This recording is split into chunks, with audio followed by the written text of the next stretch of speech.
সেই মিষ্টি দেখে খুব খুশি হলেন শ্রীরামকৃষ্ণদেব। সেই মিষ্টি কি জানেন? নমস্কার, স্বামী টক উইথ সুদীপ চ্যানেলে আপনাদের সকলকে স্বাগত। অবতার বরিষ্ঠায় শ্রীরামকৃষ্ণ মিষ্টি খেতে ভালোবাসতেন। আর আপনারা কি জানেন কোন মিষ্টিকে তিনি বলতেন লাট সাহেবের চাকা?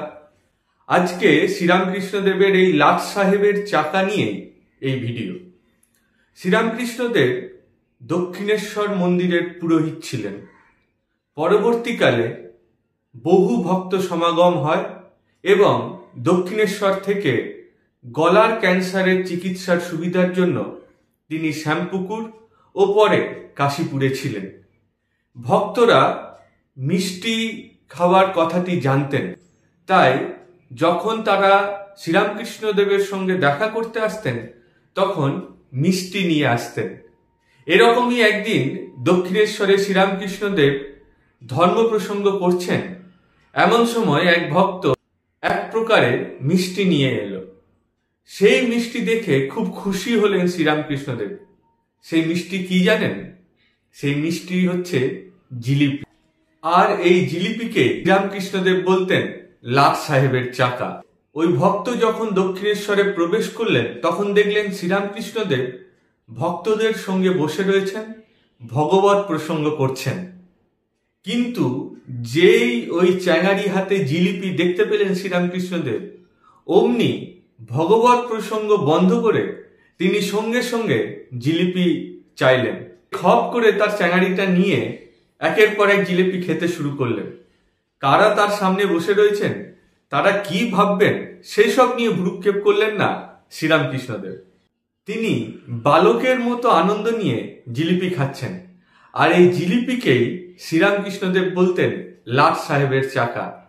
জিলিপি সম্পর্কে তিনি বিভিন্ন কথা বিভিন্ন সময় বলেছেন। একবার তিনি বলেছিলেন যে পেট একেবারে ভর্তি থাকলেও একটা জিলিপি খাওয়া যায়। আবার তাকে জিজ্ঞাসা করা হয়েছিল যে আচ্ছা, তিনি এই লাট সাহেবের চাকা এই কথাটি বলছেন কেন? তিনি বললেন, রাস্তায় যদি ট্রাফিক জ্যাম থাকে তাহলে কোনো গাড়ি এগিয়ে যেতে পারে না, কিন্তু যদি লাট সাহেবের গাড়ি আসে সে কিন্তু ওই রাস্তার মধ্যে দিয়ে ঠিক এগিয়ে চলে যায়। তার যাওয়ার জায়গা করে দেয় সবাইকে সরিয়ে দিয়ে লাট সাহেব বা রাজ্যপালের গাড়ি এগিয়ে যাবে। তাই তিনি জিলিপিকে বলতেন লাট সাহেবের চাকা। এরপর একটি ঘটনা ঘটল। শ্রীরামকৃষ্ণদেব জিলিপি খাচ্ছিলেন, সেই সময় ওই ঘরে যেখানে ভগবত প্রসঙ্গ হচ্ছিল সেখানে 7 থেকে 8 বছরের একটি বালক সে প্রবেশ করল। তাকে প্রবেশ করতে দেখেই শ্রীরামকৃষ্ণদেব এবার চ্যাঙারিটা মানে যেটাতে জিলিপি রয়েছে সেটা তিনি লুকাতে শুরু করলেন। কারণ তিনি জানেন বড়রা যারা বসে রয়েছে তারা কেউ জিলিপির দিকে নজর দেবে না, কিন্তু ওই বাচ্চা ছেলেটি সে জিলিপির দিকে নজর দেবে। কথামৃতে খুব সুন্দর বর্ণনা রয়েছে এই অংশটি। সেখানে মাস্টারমশাই লিখছেন, জিলিপির চ্যাঙারিটা শ্রীরামকৃষ্ণদেব পিছনে লুকাচ্ছেন যাতে সেই বাচ্চা দেখতে না পায়। মাস্টারমশাই লিখছেন, বালকের ন্যায় হাত ঢাকিয়া মিষ্টান্ন লুকাইতে লুকাইতে ঠাকুর সমাধিস্থ হইলেন।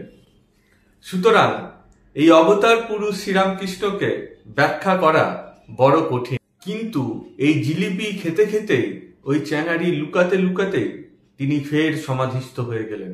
বলা হয়ে থাকে দুটি কর্ম রয়েছে, একটি ঈশ্বরকে কেন্দ্র করে কর্ম, আর একটি জগৎকে কেন্দ্র করে কর্ম।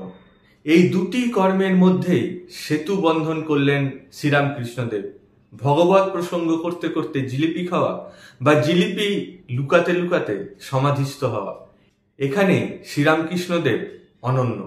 কেমন লাগলো আজকের এই ভিডিও অবশ্যই জানান কমেন্ট বক্সে, আর আমাদের চ্যানেলটি সাবস্ক্রাইব করার অনুরোধ থাকলো। নমস্কার।